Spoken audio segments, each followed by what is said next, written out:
could have started from the end. Now I have a house for kids and even a big land. Who knew I'd have only made mistakes that would have been fixed with a slice of cheesecake. Demo Salvatore was my 18th dream, but now the only one I be with is Chandler Bing. Yeah, here I am talking to you since I'm 30 as fuck. Hello everyone, and welcome to another episode of 30 as Fuck. I'm Vanessa Rossi, still here, still me, and I'm the host, and I'm so excited again for another episode. I think this is episode 8. I'm losing counts. I'll be totally honest, I'm not good at this, but who cares? Who cares? Because the important thing is me sharing with you some thoughts and feelings. And I don't have actually an episode for... they're drilling upstairs and hammering, and I hope you're not gonna hear any of this, but it's so annoying for me. What was I say? Okay, I don't have a title for this episode, but I really want to talk to you about generational traumas. I had a moment during my therapy sessions in the past 2 years. I had one moment. I have multiple, but this was very important. When I realized that actually some of the traumas that I have, they're not directly mine. They're not actually mine. They're coming from something else, from someone else. Now, it's a little bit complicated, but I'm going to try to explain it to you what I learned and how I used it. First of all, as always, I want to share with you that I'm not a therapist. I don't have any degree. I'm literally just basing, everything that I'm telling you, it's based on like my personal life and my years in therapy. And I'm just sharing it with you because I'm just figuring out things. So, generational traumas. Generational traumas are traumas that are coming from different generations. They might come from family members or also from history. So from family history or just from history and society. Let me explain a little bit better. So basically, those are things that you're going to go through even if you actually didn't experience the trauma itself, but you're gonna carry anyway the consequences of the trauma. I'm going to give you an example from my family history. Okay, so my mom. I realized going to therapy that I was having the consequences of this trauma. And I was trying to figure it out. Where did it happen? Like, where did it start? What was the cause that was starting it? And I realized that it was mine. There was never actually a cause, a specific moment that gave me this type of trauma and changed the way I behave regarding certain things. And so I tried to learn better about my mom's history, her childhood, and my grandma. And I realized that actually it wasn't my trauma. And I also figured it out because I was talking with my sisters. I have 2 older sisters, and we were having the same type of behaviors. But we had, even of course, we come from the same family, but since we're different ages, like even my parents divorced, we went through all of it in a different way. So we couldn't have the same trauma, exactly the same trauma. And we were talking about, I was like, I don't think this is actually ours. I think this is something that mom gave us. Okay, so let's go back. My mom was left from her mom when she was 7 years old. She was abandoned. She ended up in an orphanage because my grandpa wasn't able to take care of 5 kids. And so she lost this household that it's what you're supposed to have as a kid. There's so much to say about this, meaning that I don't blame my grandma. I think, unfortunately, she was going through postpartum depression. And you know better than me that we started to talk about all of those things now that we are in 2024, maybe for the past, like, I don't want to say 10 years, maybe. So just think about what was going on at that time. It was probably the 60s. So it's not, no one was talking about mental health. No one was like, even thinking like she was just crazy. You know, she was like a bad mother because she left. Probably she did to save her kids. For some of the things that I learned, I think that actually she left because she was scared that she would have done something very bad to her kids. So, said this. My mom lost the family, the household. And when she grew up, she found my dad. And she tried to recreate what she lost. The problem of this is that when you lose something that you had just for a little bit and maybe it wasn't actually very healthy, you're going to try to recreate it. And even if you try to change whatever, like even if you try to not make the same mistakes that your parents did, since you don't have a better idea of how it's supposed to be, you're going to end up recreating the same situation. Now, my mom didn't left me, but she had same mental health issues than my grandma. It runs in my family, unfortunately. And also that's why I'm never really mad with her and the way she was a mom to me, because she did the best that she could. What she was giving her when she was a child, a type of mother figure, she literally tried to do her best to do it better. Although she ended up maybe even getting back into the same like path. Now you're going to say, okay, what this has to do with you? Has to do with me. I'm not a mom yet, but I had the same thing. I wanted to recreate this household that I lost because my parents divorced when I was like 11 years old.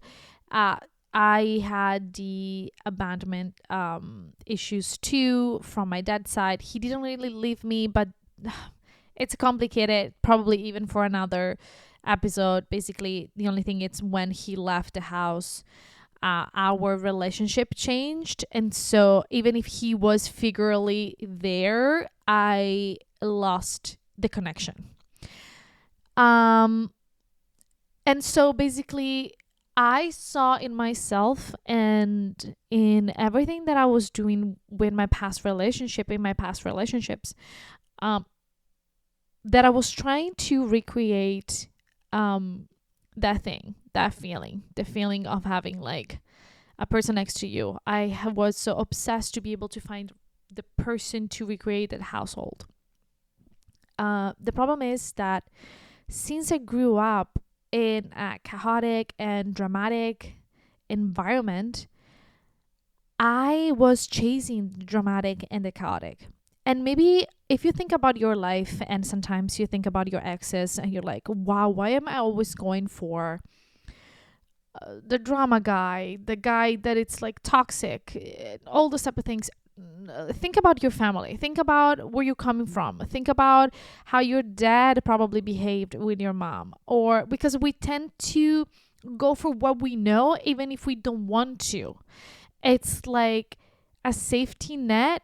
And we're more comfortable sometimes with what it's bad for us. So like a toxic relationship or a toxic environment or dramatic environment than actually what it will be good, because we don't know better. And we're scared of the unknown. We're scared of actually what it could be very good for us.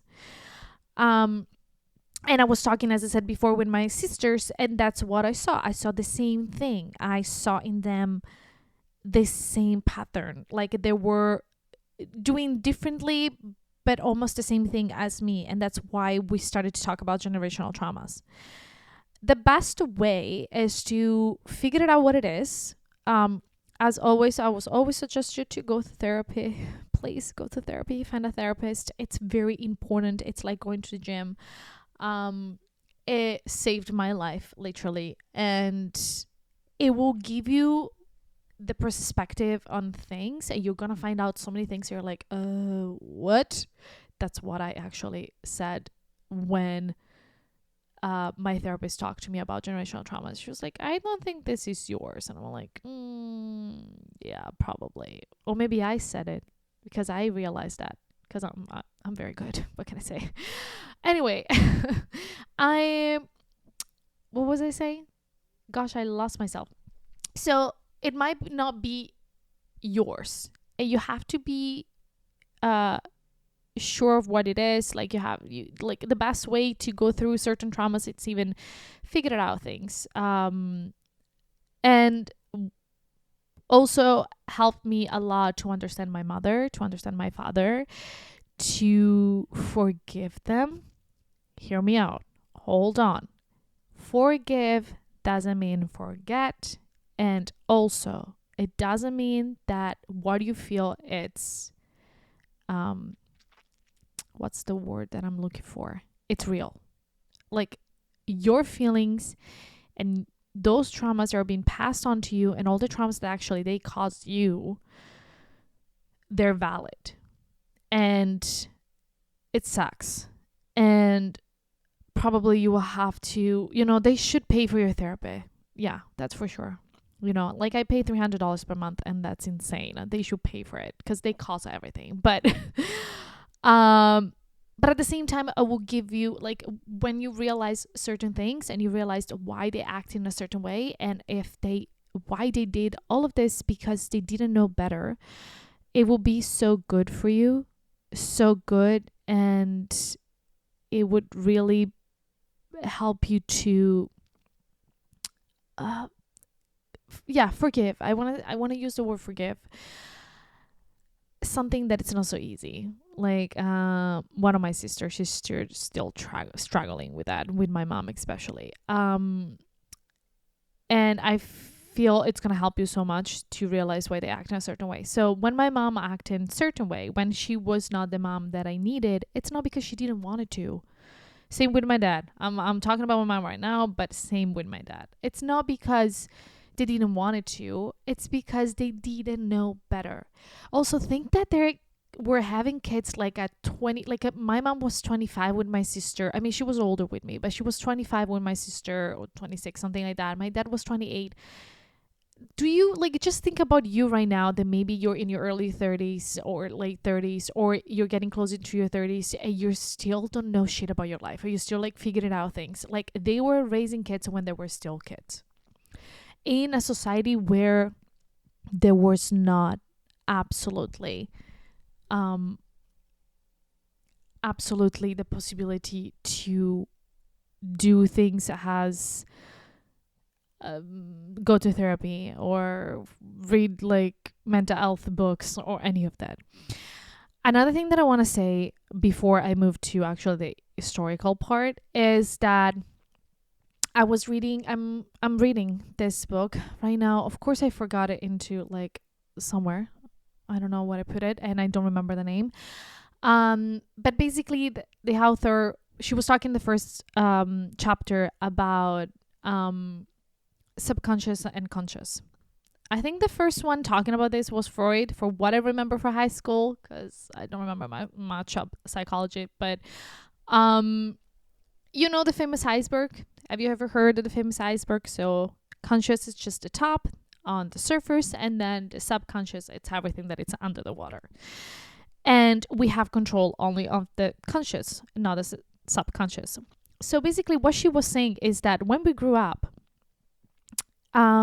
everything that we learn, that we absorbed, goes into our subconscious. Once it's there, it's there. Unless you try to figure it out, why you act in a certain way, unless you do an analysis on everything, it's there, it's stuck there, and that's what you're going to believe. And so basically that's what happened, and what actually happens with generational traumas.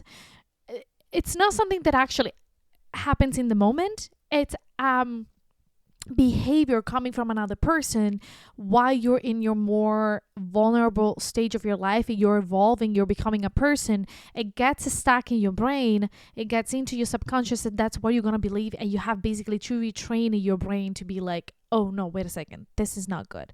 And that's what happened with like toxic relationship, for example. If you grew up in a family where the environment as me was toxic and was dramatic, that's what you're gonna chase because that's what you believe.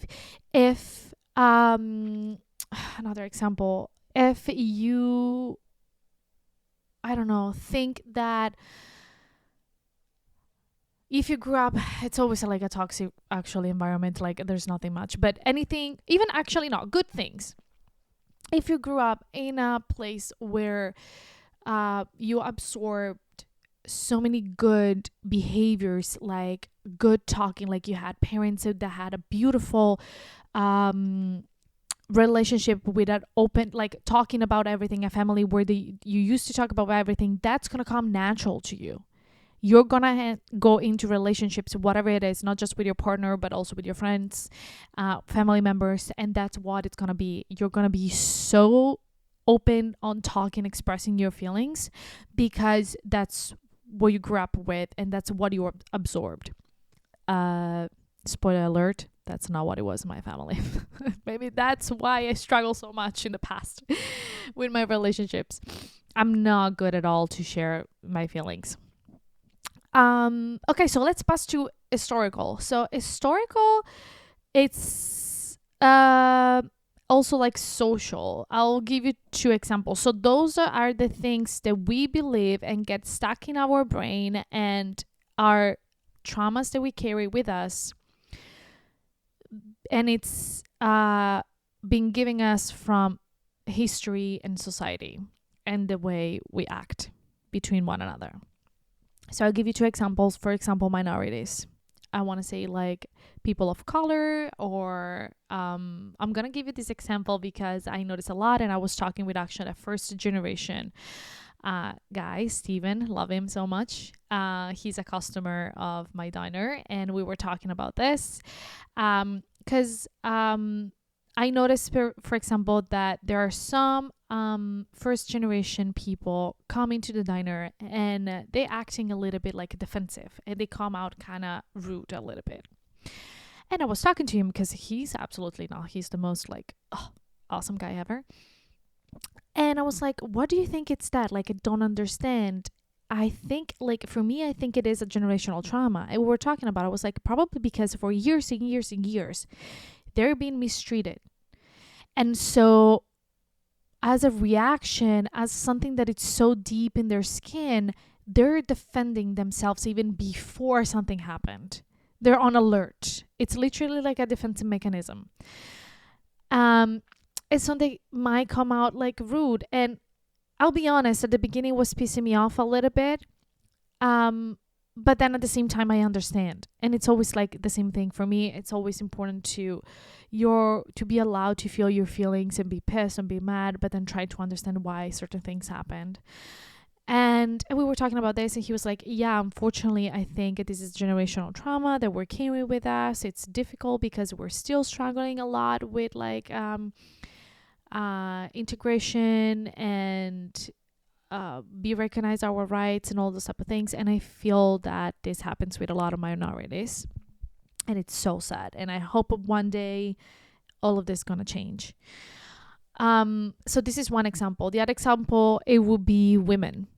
How many times you come home when it's dark and you're carrying like your keys already in your hands, or you're looking over your shoulder, or you're like kind of scared. You have the feeling that someone might be looking at you.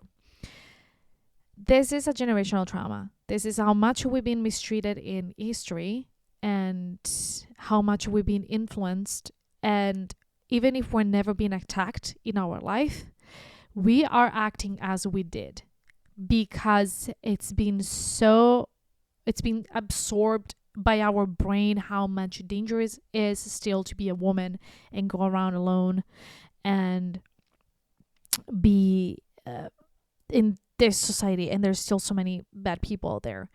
That doesn't mean that all men are bad. Oh my gosh, no, absolutely not. But it's actually interesting that even if we never been attacked and never been raped in my life, thank God I never had to go through any of this. And if you're listening to this and you have to go through something like that, oh, I'm with you. I'm so proud of you to have come out sane and stronger. But I still act as if I did. And this is another generational trauma. Again, this is interesting because it gives you a different perspective on how we are so influenced by everything. I don't know how many times I used this word influenced. I don't have another one right now, but bear with me. English is my second language. And we're carrying all those things from our families, from society, history. And it's important to understand why. I'm going to repeat it like a million times. Understand why we act in a certain way. Why we feel in a certain way. If what we're carrying is ours or somebody else. Especially if you're a very sensitive person and an empath. I am, for example, an empath. I struggled a lot in the past because I was feeling other people's feelings. And until I learned that I had this ability, this beautiful, beautiful superpower, I struggle a lot because sometimes I was feeling overwhelmed by the situation and I was having like social anxiety until I realized that what I was feeling was not mine. And so now it's funny actually, because when I'm feeling slightly anxious and I'm at work with my friends or coworkers, I turn around and I'm like, are you anxious? And maybe she's like, yeah, I don't feel very well today. Oh, okay, so it's you, it's not me. Or other way around, I'm like, I'm anxious. She's like, no, okay, so it's me. Okay, why am I anxious? What's going on? And it gives me like the tool, like understanding this, it gave me the tool. So if you are a sensitive person, I will suggest you, if you're an empath, to actually sometimes ask yourself, are you feeling other people's feelings or are you mirroring or not? Another thing that I wanted to share with you, last thing before I go, is that sometimes, like, I want you to think about all this and analyze a little bit your past and your history, family history. And you're going to see so many things. So you're like, oh my gosh. If you have siblings, go talk to your siblings and be like, hey, sorry, I have a little bit of flu. Have you ever felt this way? Have you ever felt that maybe, I don't know, you were not able to talk about certain things or this or that? Like, I want you to actually compare with family members or ask me your parents, hey, like, tell me a little bit more about your childhood. I don't know so much about my mom and my dad's childhood. It's crazy.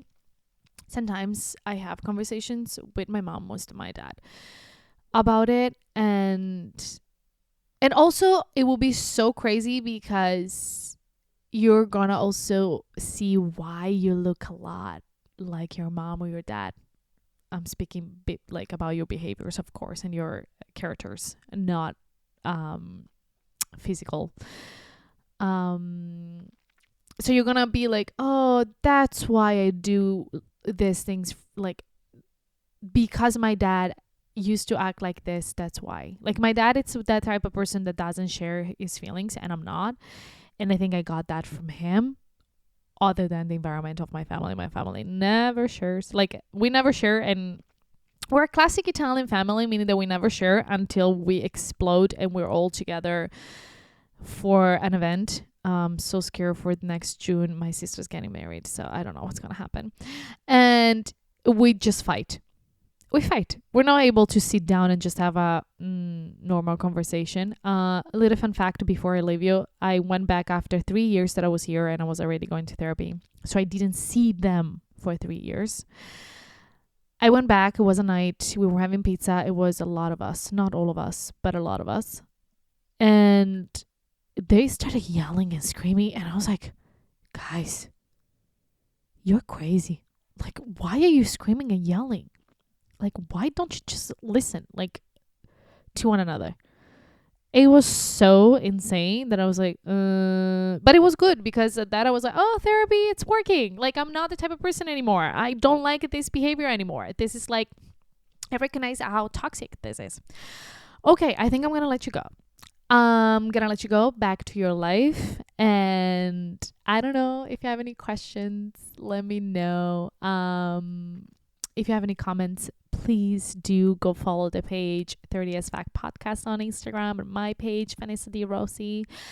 And thank you so much for listening to this. I'm so happy to share all those things with you, and for you too.